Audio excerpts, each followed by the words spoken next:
Welcome everybody to the Leadership Council, where we talk all things leadership. I got my boy in the house today, DeJuan Brown. How you doing, my man? I'm doing good, man. It's 1,000 degrees here in Virginia already, but I'm good. Yeah, we about to get that heat soon in Boston as well. So I feel your pain, brother. I feel your pain. So DeJuan is the Director of Business Applications of Financial Services at Microsoft, man. So how's that going? It's going well. A lot of learning, right? I'm always on a quest to learn anyway, but it's a lot of learning. It's fast paced. It's exciting, really exciting space right now, and of course, the company and culture is good as well. So I'm excited. That's awesome, and happy to be here. So I'm gonna jump right into it, man. Like, I'm looking at your experience, and you went through an actual journey. Like, you didn't skip no steps to get to where you at right now. You went from a sales rep to a regional manager to director of global sales to VP of sales, and now here at Microsoft. So I guess my first question for you is, like, how does all of those experiences that you have affect you as a leader? Like, does it make you a better leader because you can see things in all aspects? Yeah, no, that's a great question. I think it does help a lot, right? From the perspective of a couple things. Like, if I think strictly about, like, and right now I'm an individual contributor. I know my title is director. That's we have different things over at Microsoft, but individual contributor, but, expectation that I do lead to some degree from the seat that I sit in.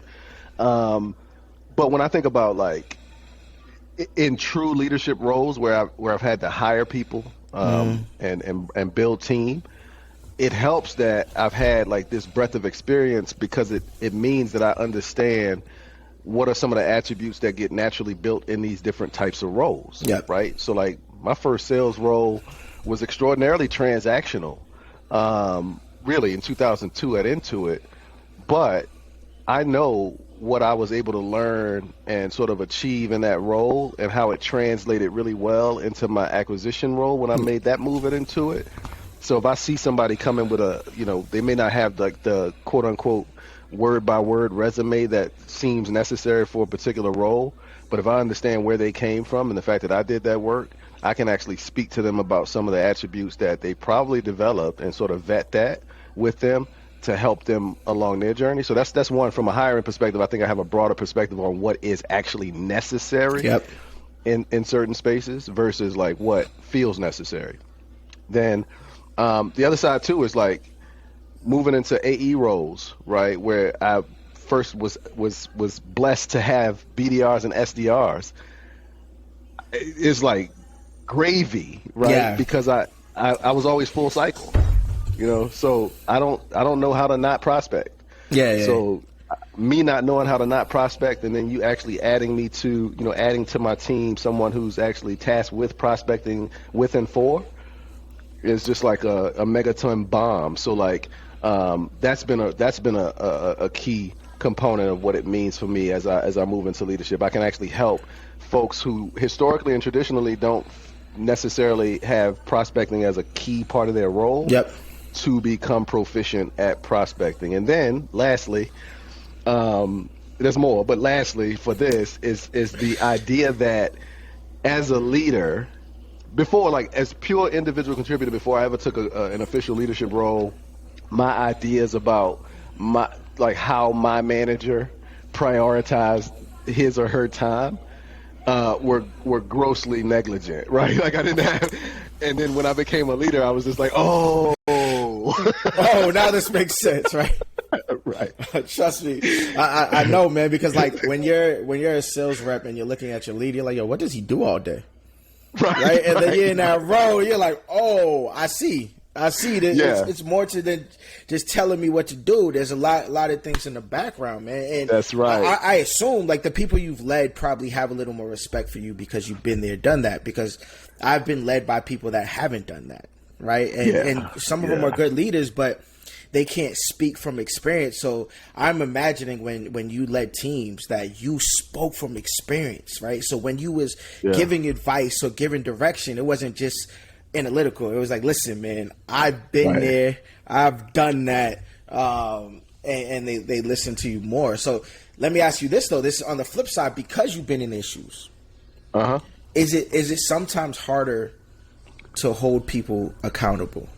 right? Because I know when I first became a manager and stepped into leadership, because I still had a soft spot for people that are SDRs, because I know how difficult it is, right? It was hard for me at first to kind of push those levers that need to be pushed to drive people and hold people accountable. Did you have any issues with that?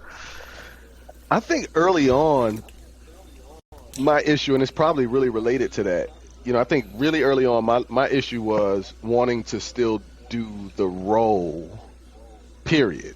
You know what I'm saying? Like, I was like, speaking up too soon in meetings because my first leadership role officially was I had 12 AEs that were distributed. So like I'm in the field, right? I'm going to Detroit, I'm going to Ohio, whatever, and we actually are going to customer calls and meetings.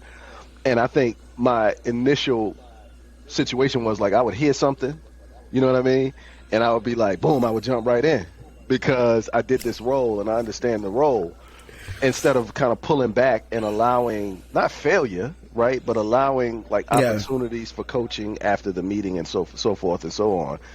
As far as like holding people accountable, like I think from the beginning of my leadership journey, it was really I had a perspective like hold people accountable to what and whom, right?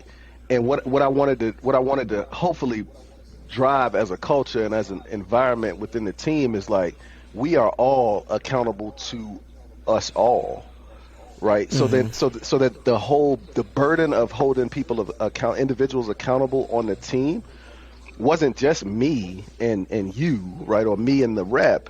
It was like this: all of us are holding all of us accountable. We are one team. And so I told this story before, but the very first thing I did when I got a team is I named us, right? I said, hey, we're the squad. Like we're the squad, right?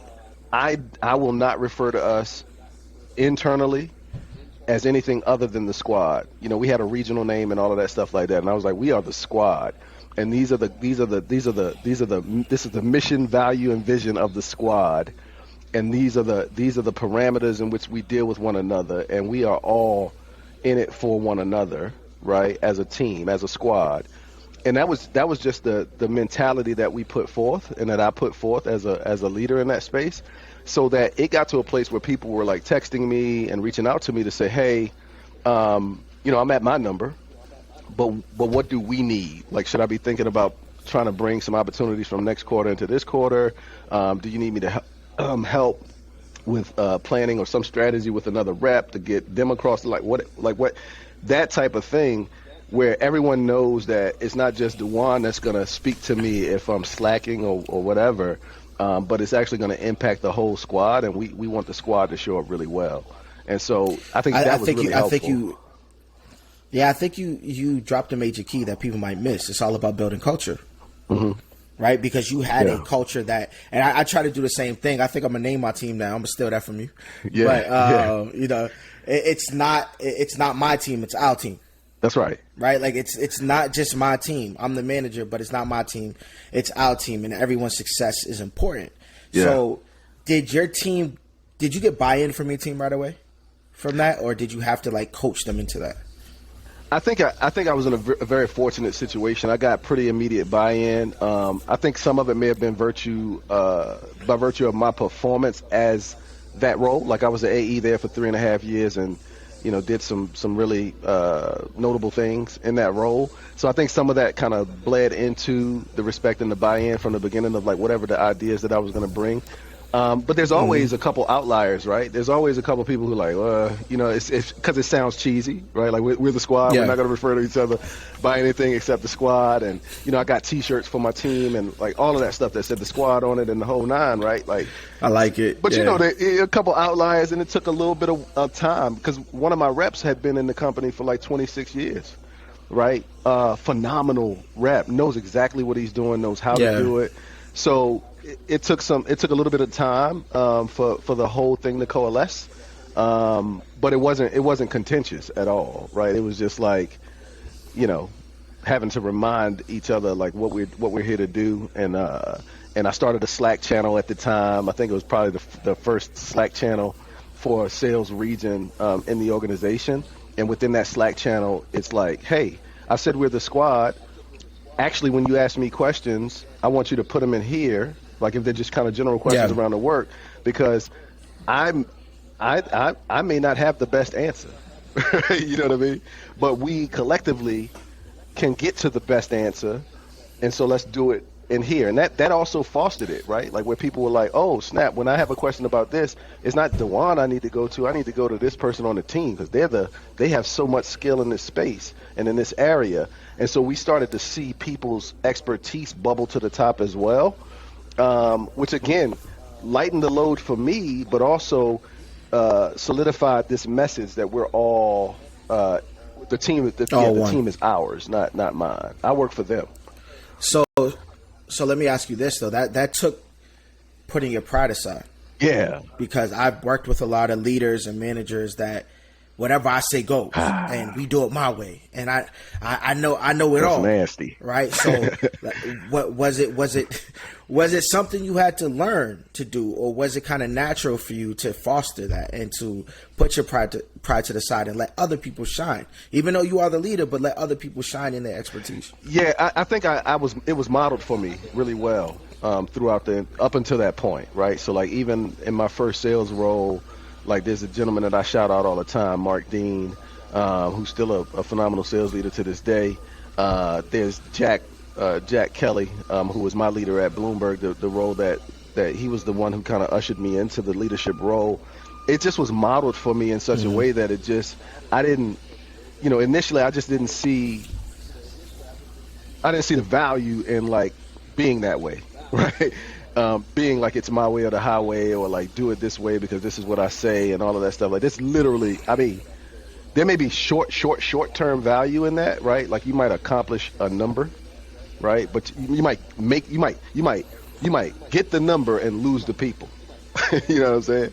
100%. They got before, right. But they gonna leave, right? And so I never saw that as being a route that I wanted to take, because it wouldn't have worked for me if that was my leader's disposition. Fortunately, it's not been many of my leaders' disposition, and so I saw it modeled, and I was able to say that's how I would want to lead if I ever did lead. Awesome. Another question for you, because you did come from a unique space. You went from being an AE for 3 years to now being the boss. And I've encountered that. And I'm sure a lot of people now are encountering that, where they either come from an SDR to an SDM or an AE to the AE leader, right? So for some people that I've talked to, that can be uncomfortable, because now your colleagues, right, have to listen to you. So what do you do, right, when you first get into that role? How do you make sure that they know you're the boss, right? Because there has to be a level of respect there, without making the people that you once worked beside feel uncomfortable now being led by you. I mean, I think that's a really solid question, because like you're right, like there are people going through it right now, and people that's going to be going through it for the foreseeable future. My best idea around that is like who are you as their colleague, and then what type of departure do you need to make from that person to then be who you think you should be as their leader, right? Put another way, it's like one of the things my manager at the time, Jack Kelly, told me. He was like, D, you're a leader. Like, you're already doing the job. You just don't have the title. Like, leaders lead. So my advice is, like, it actually starts before you take that role, and then all of a sudden you kind of hoisted above, or, hoisted in this role of leader over the people that you were just peers with. It's just like, how do you show up as a peer, right? How do you earn, like, if you think leadership is the direction you want to go, like the types of respect, the type of relationships that you're building with your peers, the ways that you are willing to help and go above and beyond, the ways that you're willing to serve for the benefit of the team and not be sort of myopic and self-focused, like all of that stuff. Like if you go into a leadership position, they should be looking at the same person and having a similar level of respect. It changes because of the title, but ultimately, like, Ellis, when you were a rep, I looked to you for answers. Like, you were sort of a resource for me. Yeah. Like I looked to you to help me understand like what it was that I was seeing, and sort of in some ways regulate like my emotions around certain things within the org. Like, so now that you become a leader, like that doesn't change. So my respect level doesn't have to grow and go up. It just stays the same, because you earn that respect from the team and your peers while you were in the role? Major key. Like I don't even know if they know what you just said. That is important. Like if you're a rep and your goal is to be a leader, you should already be a leader, right? Like leading, people get it messed up. Leading is not about a title. It's about how you carry yourself. You got to be able to help people, right? Even before you had a title, even before I had a title, I was always reaching out to people to try to make sure that they're leveling up. So when you do go into that position now, it's not a hard transition because you've already been doing it. Now you just get the pay and the title and the responsibility for it, right? But I think, right, because that's a big thing. People don't know. Like, for everyone out there that's looking to be a leader, it's all good. The title sounds great, right? But there's responsibility. You're no longer just in charge of you. You're in charge of us, right? So if instead of one quota, you got 15 quotas that you have to manage, right? Sometimes. So be ready for that. I remember that, bro. Like I remember when I first got my manager role, I'm like, all right, I gotta make sure 8 people hit a quota. And because what? Yeah, and it's like it's not just like for me. And this is a big part of like the redemptive leadership piece. It's like this holistic look. It's like this is not just people that are going to hit a quota. Like these people are feeding their families, right? Like as I get to know these people and understand like circumstances where they come from, like what they're aiming for and things like that. It's like this what they're doing right now in this small space of time with and for us as the team is like an integral part of the trajectory of the rest of their lives in some cases. And their family lives. And their families' lives, right? So it's like that's huge. That's right. It's a heavy weight, and that's why I say, that's a part of the reason I say like it can be a shared weight if we frame our position in this organization properly. Like this is a shared weight. We all should care about the well-being and the lives and the families of each other, because that's what drives the type of behavior and the desire to make impact broadly within an organization, in my opinion. So talk about that. So talk about that, right? Because part of that is managing personalities, managing expectations, and managing goals, right? Because you might have one rep that's really comfortable just being a AE for the rest of their life. Really cool. Then you got another, and we do need them. And then you got another rep that is really upward momentum driven and wants to be management. And then you got another one that doesn't even know if they want to be in sales anymore, right? And you have all these personalities. So like, how did you manage it? Like, what tips? Because like it's hard sometimes, bro. Because you're like, damn, these 3 reps, they're easy. I just got to give them what they need to do, and they do what they got to do. But these 3 is like I got to hold hands. So like, what balance? Like I know you said it was like a team effort, but like it essentially still on your shoulders. How did you do it on a one-off basis? I wanted to spend as much time as I possibly could getting to a place where I understood that piece about each of the people, right? I absolutely wanted to know, like, if you're a person that says, like, I just want to be an AE literally for the rest of my life, then okay, well, let's make sure that I'm working with you to make sure that you're the best AE possible. Like, where are the things that you think you need to grow, where are the areas you think you need to grow? Like, if you could do last year over again, like, what would be the things that would have changed? Like, and just really kind of getting to it. Like, why is that your thought? Like, why do you, like, what is it about leadership that makes you think that you want to be an AE forever? Because there may be some rumors and maybe some, misconceptions that I could help. Yeah, that I could help correct or whatever. Yep. And then I had some other people, like you have people who are just like, A, I'm doing the job. B, I'm excelling at the job. C, I'm still kind of like a negative person. Like, that's just a part of who I am. Like, I'm always pessimistic. I'm looking at things glass half empty. All of that. Like, I want to know that about you, right? Because that'll help me. So when I'm interacting with people, I want to give them the space to be who they are without dinging their brand. And so I think what happened during that period anyway, Ellis, is that I was able to have really frank conversations with people wherever they were. People said, I don't even know if I want to be in sales. Like, okay, well, this is where you are today. So let's talk about where you actually want to be, what that plan looks like. And this is what type of cadence we'll come to discuss that. Meanwhile, let's talk about like how we can actually, achieve success in this role, because that'll help you get where you want to actually go. But at every turn, it was just like, I want to communicate with you based on where you actually are. So I had a guy who I would, who almost every time we talked, he would go on a rant, like he would be cussing people out and all kinds of stuff, like just to me in our discussions, because I wanted to free him up to be able to have those discussions and then say like, all right, okay, so now I think I understand what you're actually getting at. So like if your outcome were the outcome that we achieved, it would be this, and this will happen. All right, so let's talk about who we need to speak to, and then let's kind of frame that together, and we can go and sort of have the conversations with the powers that be. And again, that gave him the cushion, that gave him the release, and that enabled him to have a better conversation properly framed with the people that actually mattered in that situation. And so I didn't serve anything except to just be a listening ear and a free space for him to be able to do that. And it never dinged his brand because he was a phenomenal performer. Just happened to be like his disposition was one where the first thing that he's going to do is go off, and then the next thing he's going to do is succeed. So I had to learn that, though. So you only learn that by caring enough to engage with your people at those levels, and then hopefully be able to individually kind of tailor the way that you interact with them, even though you're leading a whole group. See, that's important, bro. And I think some leaders, they miss that mark. They have a one-size-fits-all to everyone. And they wonder why most of the teams not hitting quota. Because you're not, in leadership, and I can talk about this for hours, but in leadership, you're not just dealing with quotas. You're dealing, like you said, you're dealing with livelihoods.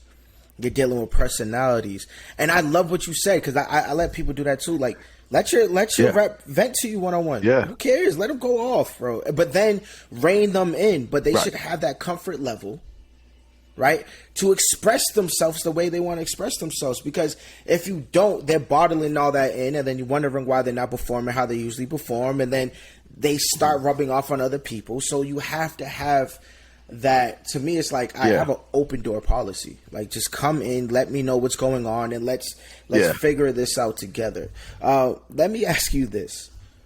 Do you have a story or a time where you, like, it was a really big learning experience, a roadblock in your journey into leadership? My journey into leadership?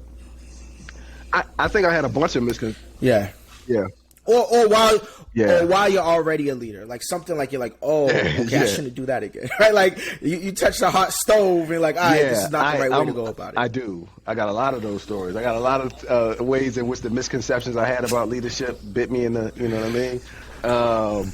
And one in particular. First, let me preface too. Like when I said like, hey, let them vent, and I think you're on the same page. Let them vent and things like that. The goal is to come to solutions, right, and not just commiserate. 100%. But people come to solutions different. They process ideas and information differently, and I want people to have the space to be who they are in their processing.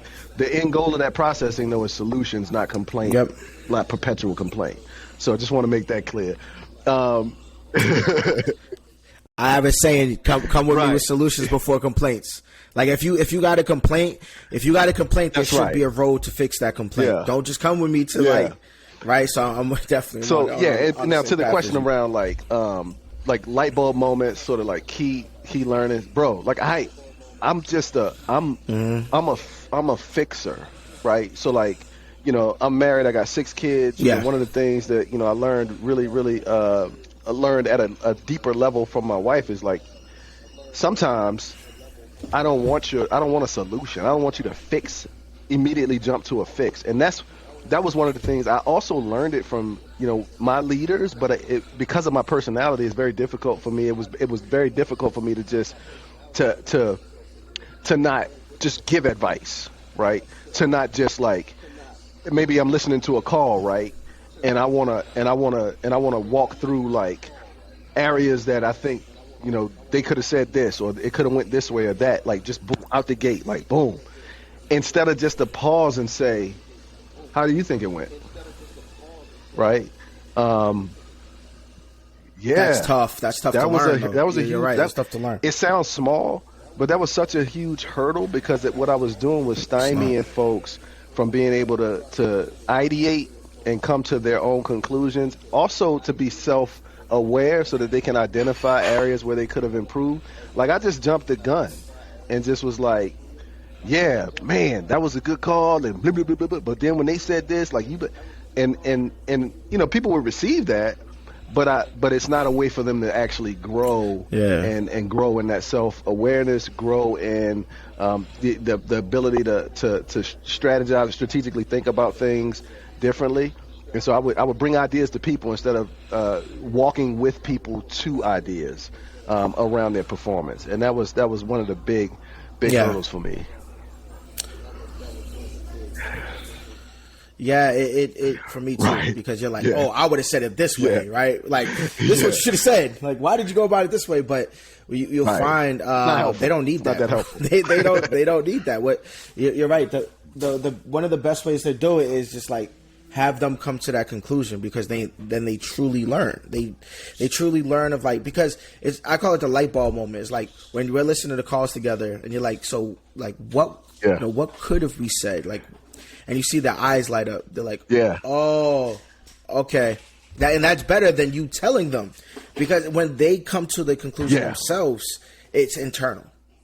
Right? It's not just their manager yelling ideas at them. It's internal. So that was hard. Let me ask you this. Like on LinkedIn anyway, right. you're a confident dude. Like you know what I'm saying? Like you carry yourself that way. Has there been ever a time as a leader or as a rep, well, especially as a leader, that you had self-doubt, that you felt like, man, I don't know if I'm good enough for this. I don't know if I'm deserving to be in this position. Like, have you faced that, and then how did you get past it? Regularly, to this day, I still, I'm like a lot of people, right, where I struggle with the idea of, some of it is possibly survivor's remorse, like where I come from and then where I'm at and that type of stuff. Mm-hmm. And some of it is just like really almost surprised. Like, I mean, you inviting me on here to talk today was one of those moments where I was just like,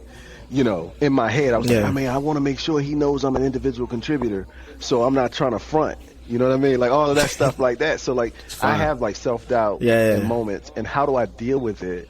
I think is one of the most important things in my own life, is like through community, right? And through being able to have other people who speak truth, who not like sugarcoating anything, but at the same time they could tell me truth about what they see in me, right? Like, you invited me on here as a contributor to me recognizing, Donald Kelly inviting me to speak down in Florida next week. Like when these things happen, like I can either look at them and be like, man, these people don't know what they're doing.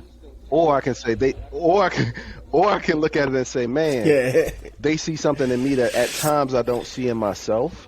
And how do I lean into that? And how do I actually embrace those aspects of who I am, for the fact that they might actually bring value to people and people see it. And so it's a balancing act, and you actually have to have more people in your life and in your community who can do both. They can tell you the truth about, yes, you are actually a leader. You are actually someone whose voice should be heard. But when you said that was whack, right? Mm-hmm. You want people that are not impressed with you and who won't flinch. And to me, that's been like a part of the ways in which I've been able to deal with that on a regular basis.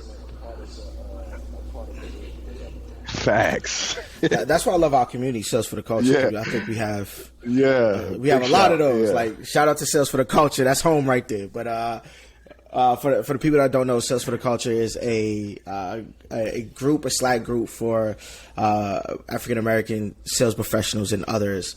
And we have a lot of strong-willed leaders, man. And I'll tell you a story, man. Like, when I started really interacting with Sales for the Culture and dealing with you and Marcus and a lot of the other leaders, I'm like, yo, I don't belong here. You know what I'm saying? Like, I don't belong here, right? So I think we all go through it, and it's like, but then you have to step back. Like, if you didn't belong here, you wouldn't be here. Right? Like, you wouldn't be here. Like, if you had nothing of value, these people that you respect would not invite you to this table. That's super helpful. Like, what else? One of the things that I found super, like, boom, like, this is a light bulb, is I had been talking about like imposter syndrome and things like that, and it was David Weiss, like my guy David Weiss, who some people may know. He said, "Hey, are you helping people?" And I said, "Yeah." He said, "Then you're not an imposter."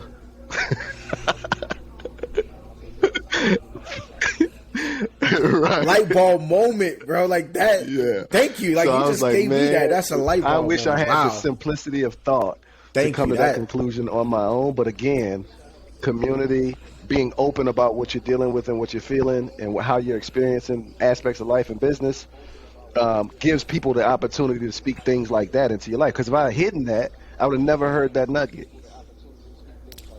No. Yeah, that is a nugget. So that kind of changed my frame of mind. Let me ask you this: you talked about survivor's remorse. I haven't had anybody talk about that on the show, and I just a little background from me. I'm from the projects, right? So a lot of my peers are not in the position that I'm in. So I feel that, like, how do you get past that, man? Like, how do you, because it's part of imposter syndrome, right? But it's also deeper than that. It's almost like you feel guilty that you and your family are in certain situations that people you grew up with will never be in. Right? Like, I guarantee a lot of people that you grow up with will never get flown down to Florida to speak. Right? A lot of peers that I grow up with won't make the money that I make or have the opportunities that I have to speak to people like you and others. So how do you get past that guilt, man? Because it is guilt, and it's guilt at no fault of your own, but it is still guilt. So how do you get past that? I think at points in my career, it's been more of a struggle. And so for me, like, one of the ways is like, so I think about, I'm a hip hop fanatic, right? And so I look at, like, you know, Meek Mill is one of the more recent examples where you look at Meek Mill, and every time you see him, or at least for the first part of his career, and then after he blew up and stuff like that, every time you saw him, you saw O'Malley, who is actually his cousin, right? You could look at old videos of Meek freestyling when he was 14, and O'Malley was right beside him. O'Malley can't rap nearly as good as Meek. He's not nearly the star that Meek is, but there are aspects of what Meek is doing that O'Malley can participate in, and O'Malley can actually get into the business. And O'Malley, so my idea is like, man, look, I'm not where I am because I'm like a unicorn. Like, I know mad people from my hood, like where I'm from, who are brilliant. For me, it was like someone saw something in me. Someone introduced me to this space, and I was blessed to have good coaching, good leadership, and I learned. And then now I'm a tech seller, right? The way that I look at it is like, how can I also introduce opportunities that are similar? It may not be the same exact thing, right? Like, I might not be able to go back home and bring somebody into Microsoft as an example. I may, but I might not. But what I can do is look at the things that they're passionate about, areas that they're, you know, excited about, and talk to them about how they might parlay their skill set, their intellect, their capabilities into potentially more lucrative roles. And some of that might involve introducing people from my background and my family into communities like Sales for the Culture. Introducing people from my community and my background and similar things to people who are doing work to try to get people into tech sales. Part of it may be just to help people think through an entrepreneurial mindset and say, hey, man, you're killing it over here. Everybody in the hood come to you to get your hair cut. Like, boom, let's think about what does it look like for you to own a shop. Like, there are ways to sort of help people up level just by the way that they're thinking about life and their prospects in life that I think we might be able to have some part in contributing. And so to answer the question, like, the way that I've been trying to think about how do I balance this pressure and sort of this guilt that I felt at parts of my career with the fact that I know that it's not about me and that there are many people from my community and communities like mine who can do exactly what I'm doing and exceed it. The question is, how can I leverage what I know and who I know to kind of introduce them into these spaces, 100%. Give them a table give them a seat at the table, and then be confident that because of who they are, they're gonna eat, right? And that's all I know to do.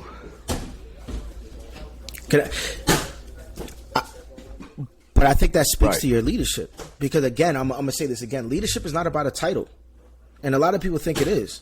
That's right. Leadership is not about a title. You can have the title of leadership and not be a true leader, right? Like true leadership is about, problem solving and it's servitude. You said something. It's not about you, right? And people that are true leaders know it's not a leadership. People put it on a pedestal, right? I'm a leader. I'm a manager. I'm a director. I'm a VP. True leaders know. Leaders know that when you get those titles, you are now a servant. It's your job to help people. So what you said when you said, I'm going to go back to my community and see how I can shape people to have better lives, that's a true leader, right? And we need more than that. And I want to talk more about that. Like, one thing that I admired about you, I remember you at one point were highlighting people. That's a fact. Right? And I was blessed to be one of those people. So thank you, my man, for that. But you were highlighting people that you thought should be highlighted.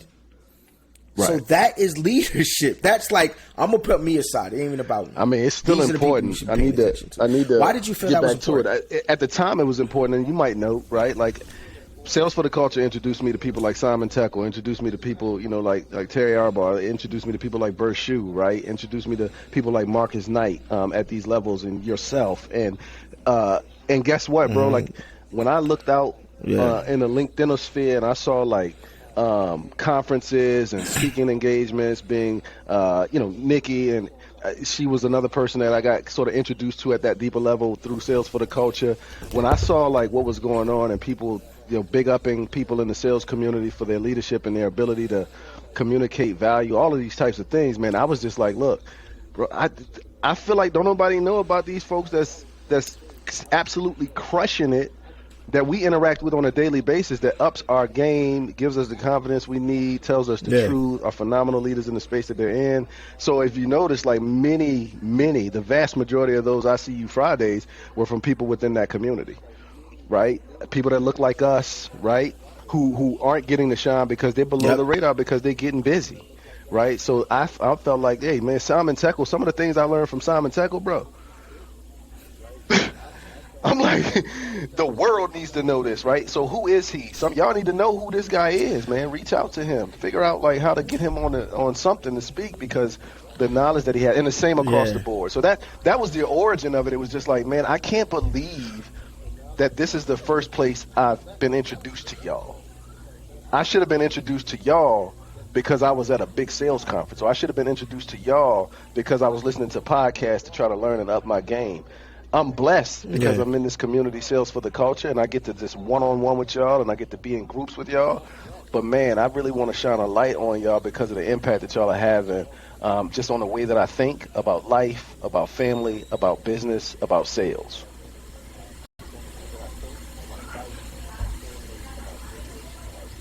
Yeah, and again, that goes back to true leadership. You said, I'm not going to try to get the shine, but these people need to be highlighted, and I'm going to do that. And I think leaders, like you guys, can take that advice in your organization, right? A leader should be trying to highlight their reps. How can I get the best out of my reps? How can I put my reps to promotion, right? Not hold them back, but I want to shout out to the organization. Like, you need to know about this rep. That's a true leader. Leader is all about the others, and it can be lonely. I know you, because like as a leader, it's like it's all on you, but it's all about servitude, man. But I want to ask you to ask all guests 3 principles. I try to keep it really simple. It's learn, teach, learn. Right. That's the big thing for me. Is like always be learning, but never to hoard. Right. So like, it also drives like how you learn. So for me, it's like I want to learn in such a way that I'm able to communicate it in my words very simply to others.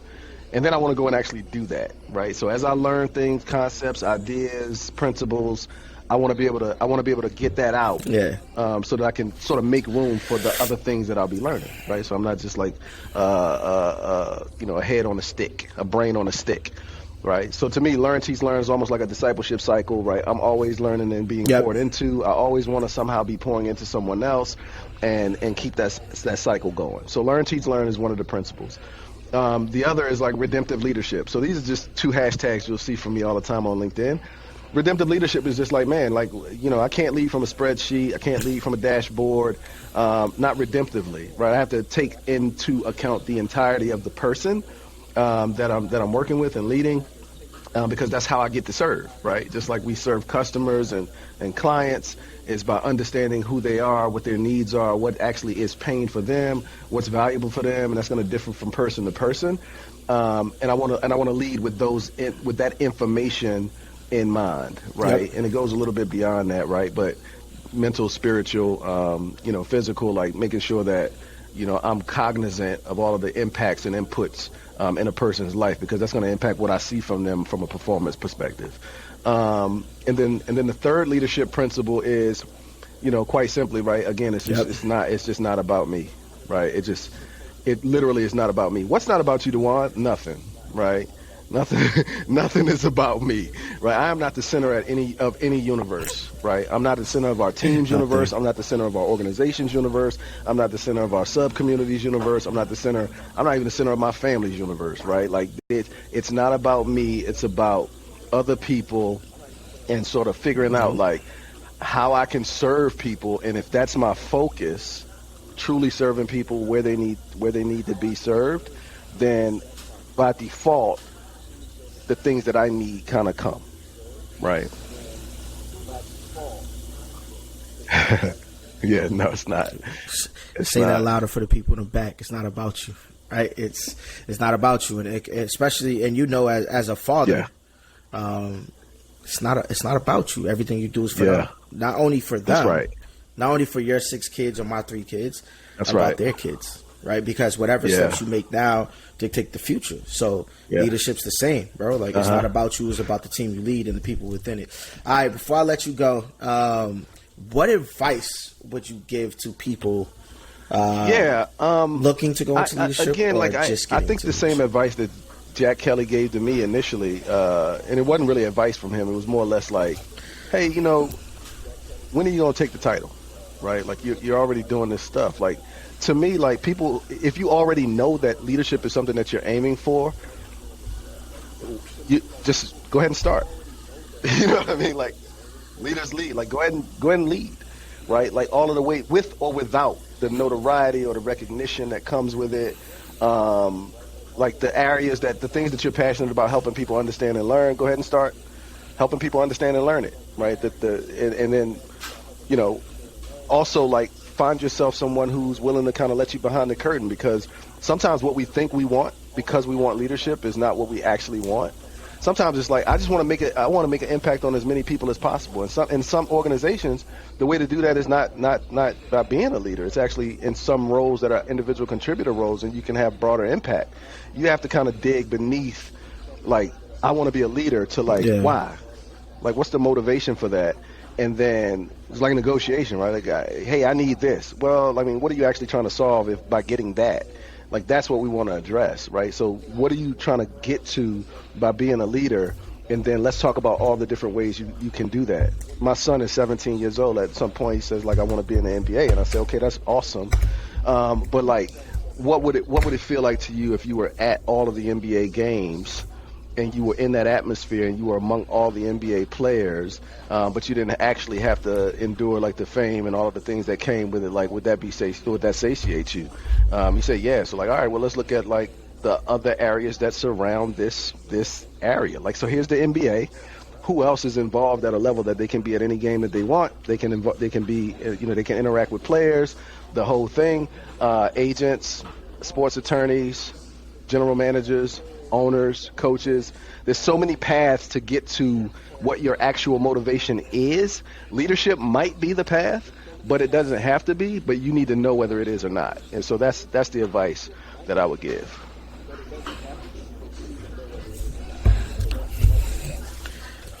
Drop the mic. Man. Always good to connect. Man, I had a blast talking to you, and we got to do this again. So I'm definitely gonna have you on the show again sometime in the future. Yes, sir, man. Love what you're doing. Thank you for jumping on. Thank you for dropping those gems, and keep killing it, man. Thank you.